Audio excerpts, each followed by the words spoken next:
Hey, what's up guys? Gons here for the Face Like the Sun channel. Just wanted to throw together a quick video because I was seeing a lot of stuff with the whole Q movement. People are just really on board with this, hashtag Great Awakening, Dark to Light, all these things. And I know there's a good number of Christians out there starting to, at least Christian truther types, that are starting to realize that, hey, this may not be what is being promoted, and it's getting a lot of people to blindly support this movement of QAnon. And I wanted to throw in my own little thing. And again, this is not unique to me, this perspective, but just show some evidence in terms of why I was on the bandwagon for like a week and a half back in 2017, and I jumped right off because something was up as soon as I realized that some of the things they were pushing about Jesus were very different from what you hear about in the Bible, but also, or read about in the Bible, but also very similar to what New Agers push as the type of savior figure that they're looking for. Now, I just tweeted this out a little bit ago. Why are all the books about Jesus in the QAnon trip code list of books about how Jesus isn't who he said he was? And this goes into the whole movement here of the two sides, a divide and conquer that's really rampant right now. And obviously, everyone's freaking out about the lockdown, and people are protesting and things like that. And I think we have the right to do that. Obviously, our constitutional rights have been trampled in this whole situation, and so yes, I agree, and I support those who are genuinely wanting to get out there and protest and defend the U.S. Constitution and our rights. But when you're looking at this from just afar, when you're looking at this from the perspective of what's really going on in terms of the divide and conquer, it becomes pretty obvious to me that that whole movement to get out there and protest, even that is part of the psyop. It's part of the way to get people to rally around something. And I'll give you some examples here. First off, this is a tweet by Ryan Brown, and they put hashtag Christians. This is the core religious belief of the Q movement. Most appear as Christian, but if you get into the deep religious convo, it will go back to this 90% of the time. There's nothing Christian about this. And he retweeted Too Tall RN, veteran always. Disclosure is upon us now. Hashtag the best is yet to come. Our galactic family is excited for our reunion. All this new age alien kind of stuff, right? The stuff that I was talking about in Age of Deceit, Fallen Angels, and the New World Order back in 2011. It's the same deception being pushed out now by a lot of Q folks, because a lot of New Agers are really into the Q thing as well, because they're trying to hold on to some kind of ethical thing, but it's kind of politicized. But they don't want to necessarily jump on board with the religious aspect, or at least the Christianity aspect of it. But hey, maybe we can all come together to fight against this whole deep state and the pedo rings and the networks and all that kind of stuff, which is obviously a problem. So just one example here of somebody, again, these Christians are starting to wake up. Truther Christians are starting to really see the problem here. I have another example. High Impact Flicks. I really like his videos. I truly like the way he puts together his videos and talks about some of the issues that are going on. Of course, David Icke was banned from YouTube recently, and High Impact Flicks tweeted this out: alert at Team YouTube, I'm one of David Icke's subscribers and demand that you reinstate his channel. I don't need you protecting me with anti-freedom censorship. I can make my own decisions. Those who burn books today will burn bodies tomorrow. And I'm actually all for, in terms of like standing up for the right for David Icke to exist on the platform. Okay, that's fine. Like I don't think that should be something to take place. I don't think they should do that. However, here's what I responded with. I said, remember when Chris White was debunking David Icke for claiming to be the second coming of Christ and pushing New Age ideas? Now he's the champion of truth when it comes to this whole situation. Interesting how things change. And it really is. I don't know if you knew this, but David Icke, way back, claimed to be Jesus, the second coming of Jesus. And he also claimed that, he had some kind of energy transfer from some entity or whatever. Those types of things are very common with the New Age. And so it's interesting that he's this champion of truth now, and he's being censored, of course, but he's on other platforms like Twitter and stuff. He's not being censored there, or yet anyway. And there's somebody that responded, although I agree David Icke is a joke, that doesn't give anyone the right to silence him or Alex Jones or anybody. Sure, I get that. But again, I think this is part of the divide and conquer methodology here to get people to rally around something. And I just want to mention this video here, Spirit and Truth, The Age of Aquariums, episode 1 by We've Read the Documents. Somebody posted this, and they're kind of going along the same lines as what I wanted to talk about in this video in terms of showing the problems here with the whole movement and exposing it for kind of what it is, the whole QAnon movement, in terms of the philosophy and the worldview that they're pushing. And so, again, this is like nothing new when it comes to the New Age ideas and stuff. If you've been a follower of this channel for a long time, especially since the beginning, 2011, these things have been exposed for a very, very long time. But now, again, because of the fact that so much of the deep state corruption and all that kind of stuff is being exposed and everyone knows about it, I think this is kind of a controlled revelation and a way to rally the troops around something to misdirect away from the true reality of the situation, which is not necessarily a what is going on, but the who, which is Jesus Christ as Lord and Savior. That is the truth that will set you free, not QAnon, not this other nonsense. And there's a lot there. There's a lot to get into. I just got an email from somebody that was surprised to find out that, the whole Tesla papers that went missing, and, Donald Trump's uncle being one of the first people to come in contact with those documents. And, those are, again, that's another topic that I covered maybe 3 or 4 years ago on this channel.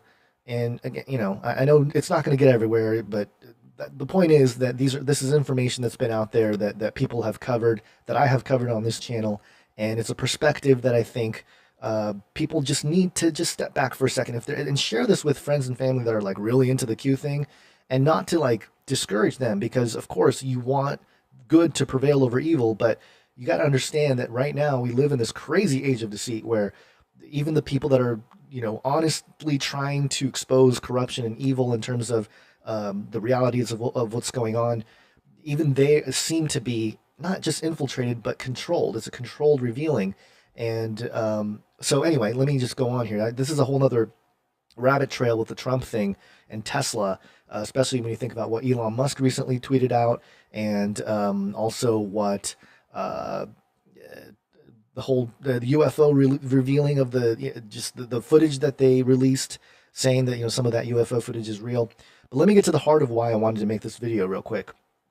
So if you go into the QAnon thing, there are trip codes, and those strip codes you can throw into Google, and you can go to Google Books, and it pulls up this list of books. And, these are like recommended books or just, suggested readings, the types of books that allegedly QAnon or whoever's behind this whole thing is reading, or at least tallying in this list.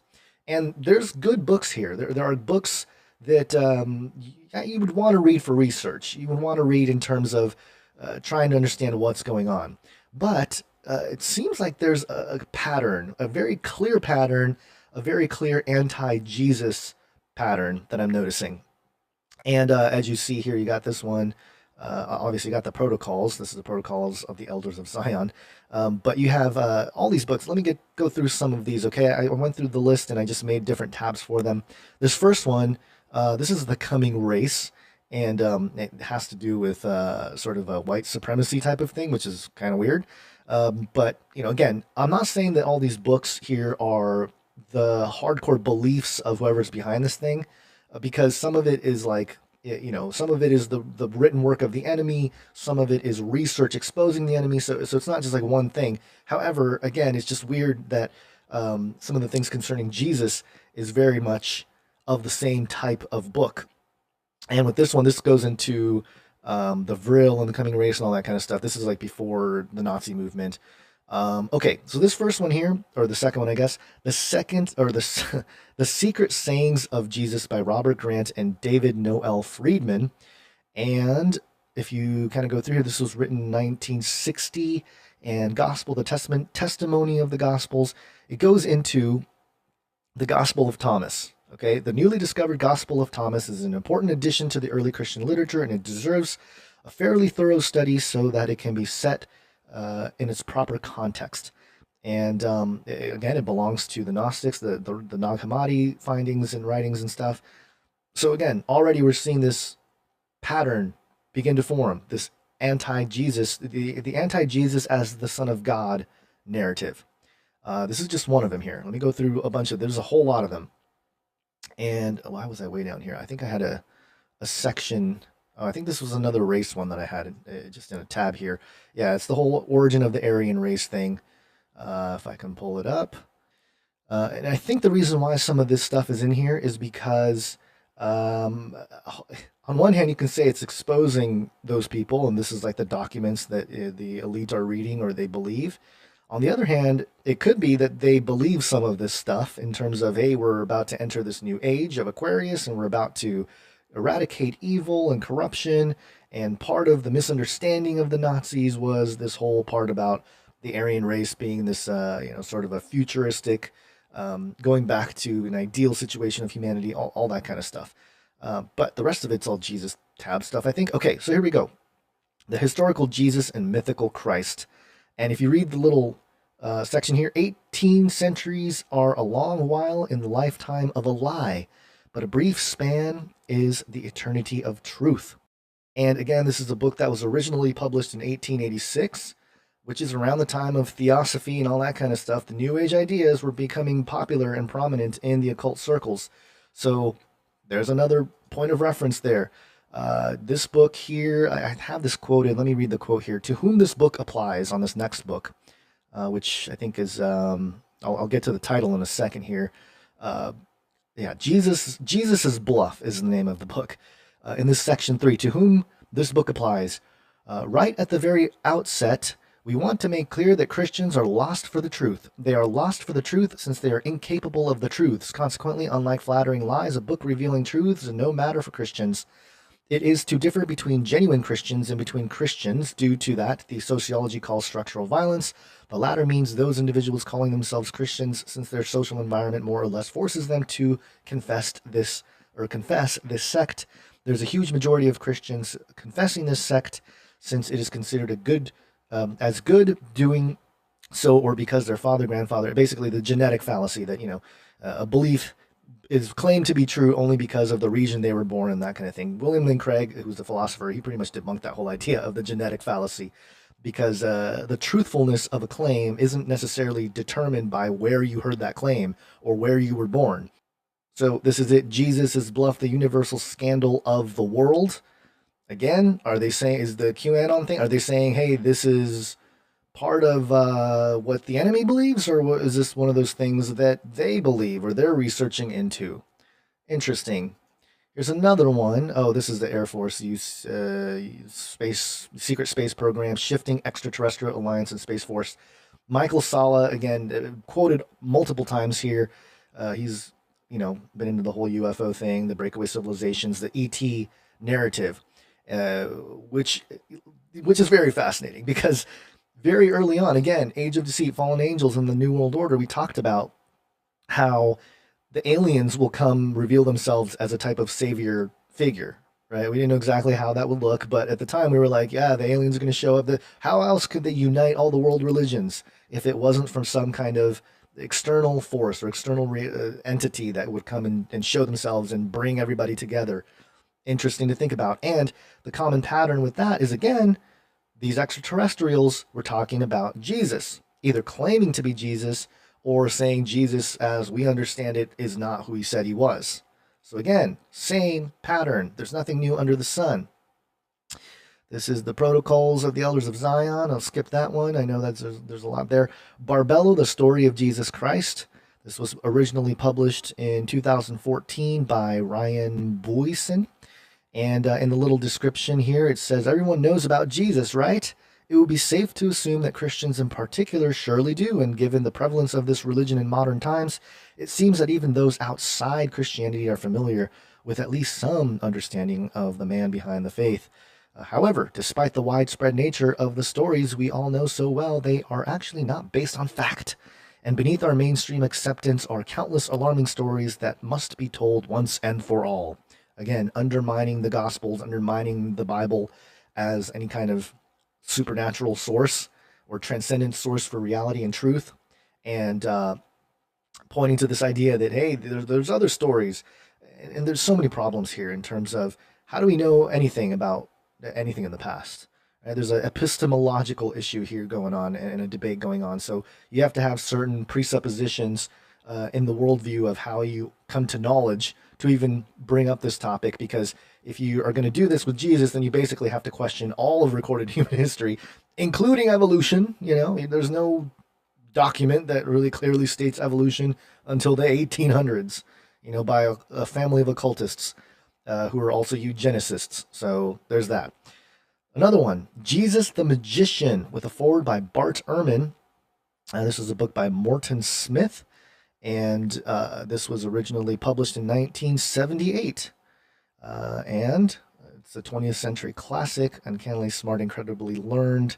That was the words of Bart Ehrman. This book challenges traditional Christian teachings about Jesus. While his followers may have seen him as a man from heaven preaching the good news and working miracles, Smith asserts that the truth about Jesus is more interesting and rather unsettling.